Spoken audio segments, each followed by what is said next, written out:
verdad es que trabajar con la salud visual de los niños es una gran responsabilidad y es también una gran oportunidad. Todos los niños, todos los casos, me dan una lección de vida cuando estoy tratando con ellos.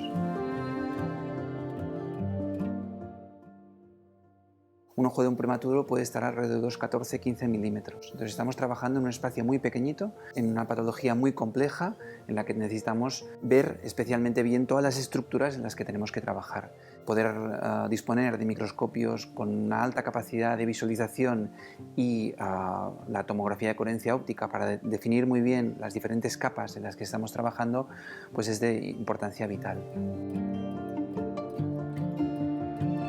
Este microscopio, más allá de la visualización y de las imágenes que se captan con la tomografía de coherencia óptica, desde mi punto de vista tiene el plus de que tiene un software que es muy intuitivo y fácilmente manejable por parte del cirujano.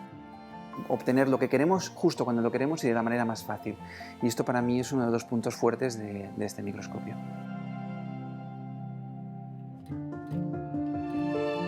La OCT está ganando cada vez más peso dentro de estas nuevas terapias en las que nos exigen un plus a la hora de definir dónde tenemos que trabajar. En la OCT, en todo lo que es la parte anterior del ojo, la córnea, pues es de vital importancia poder diferenciar las diferentes capas a la hora de trabajar en ese órgano en concreto. Cuando trabajamos en la retina estamos trabajando en una capa de unos 100 micras de espesor, entre 100 y 200 micras de espesor, en la que tenemos que ser especialmente precisos a la hora de inyectar un fármaco o retirar un tejido, con lo cual pues, la OCT nos da ese plus de precisión a la hora de trabajar en estos casos.